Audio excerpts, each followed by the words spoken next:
Le réveil sonne. 7 heures. Un lundi comme les autres. Enfin, ça, c'est ce que je croyais. Je me lève, enfile mes pantoufles et me dirige vers la salle de bain. Un café et la journée peut commencer, me dis-je. Sauf que ce matin-là, rien ne se passe comme prévu. Pas d'eau, rien, nada. Super, je marmonne, ça commence bien la journée. Bon, pas le choix, il faut que je me débrouille. La journée commence mal, mais je dois trouver une solution. Pas question de baisser les bras maintenant. Je me prépare tant bien que mal avec une bouteille d'eau et je file au travail. En retard, évidemment. Chaque minute compte et je sens la pression monter. Je me dis que tout ira bien une fois arrivé. Je saute dans ma voiture et là, surprise, plus d'essence. C'est la goutte d'eau qui fait déborder le vase. Comment ai-je pu oublier de faire le plein hier soir? C'est pas vrai? Je m'exclame à voix haute. L'univers se moque de moi aujourd'hui. Je décide de courir. Oui, courir jusqu'au bureau. Pas le temps de réfléchir, je dois agir vite. Un marathon improvisé en costume et chaussures de ville. Mes pieds me font mal, mais je n'ai pas le choix. Chaque foulée me rapproche un peu plus de mon objectif. Autour de moi, les gens me regardent d'un drôle d'air. Ils doivent se demander ce qui m'arrive. Peut-être pensent-ils que je suis fou, mais peu importe. Je devais être assez ridicule. Mais dans ces moments-là, l'important c'est d'avancer, peu importe le regard des autres. Je me dis que cette journée sera mémorable, pour le meilleur ou pour le pire. J'arrive enfin au bureau, complètement essoufflé, trempé de sueur. Mon reflet dans la vitre de l'immeuble me fait peur.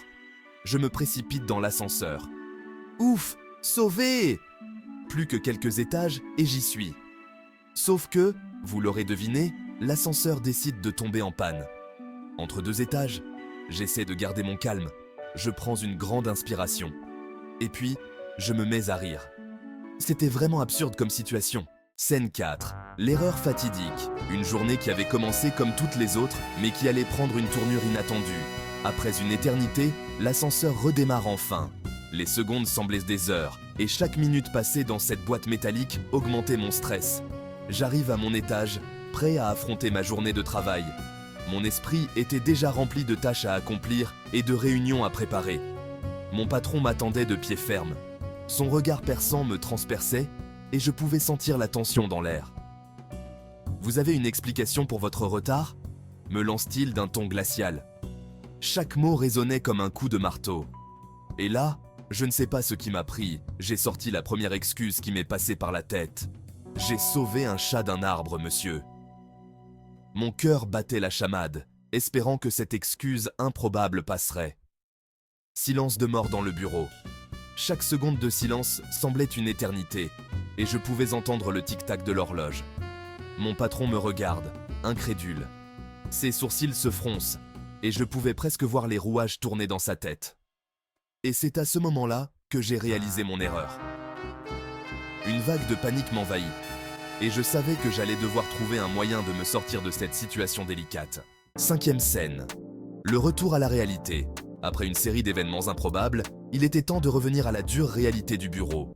Un petit miaulement timide a retenti dans le couloir, attirant mon attention. Je me suis retourné pour voir d'où venait ce son. Un chat, errant probablement, s'est approché de moi, se frottant contre mes jambes. Il semblait chercher de l'affection ou peut-être juste un peu de chaleur. Mon patron a explosé de rire en entendant mon récit. Il n'en croyait pas ses oreilles et ne pouvait s'empêcher de rire aux éclats. « Bon, allez travailler !» m'a-t-il dit en essuyant une larme et la prochaine fois, trouver une meilleure excuse. Son ton était à la fois moqueur et bienveillant. J'ai passé le reste de la journée à raconter mon histoire à tous mes collègues, qui n'en croyaient pas leurs oreilles. Chaque fois que je la racontais, les réactions étaient les mêmes, des rires et des regards incrédules. Finalement, cette journée catastrophique s'est transformée en une anecdote hilarante. Ce qui avait commencé comme un désastre s'était terminé par des éclats de rire et des souvenirs inoubliables. Parfois, la réalité peut être plus étrange et plus drôle que la fiction. 6e scène. Leçon. Apprise ? Alors, quelle est la morale de cette histoire ? Que même dans les pires moments, il y a toujours de quoi rire. Ou peut-être que la prochaine fois que je croiserai un chat dans un arbre, je continuerai mon chemin ? Une chose est sûre, ce lundi matin restera gravé dans ma mémoire. Et dire que tout ça, c'est à cause d'une panne d'eau chaude.